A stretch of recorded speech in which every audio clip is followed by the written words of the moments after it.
Yes, actually, very stressful yung bomb threat. Matagal na rin daw siya. And nag-conduct na kami nag-conduct ang Sanggunian natin ng committee hearing about it. I think nakadalawa na sila.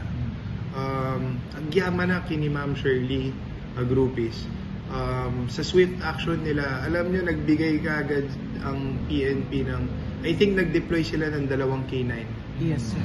Na dogs doon na napaka-importante. Nag-usap rin, actually kinol rin ni Governor ang attention ng LGU para at least makatulong. Alam niyo si Governor Cecilia Araneta Marcos lagi ang concern sa mga ganyan. So nag-meeting na rin po kami kung ano yung mga pwede naming gawin at pwede nang i-assist ng city sa MMSU. And hopefully sana matigil na ito and mahuli rin po sana yung mga nagtitreat na ganyan.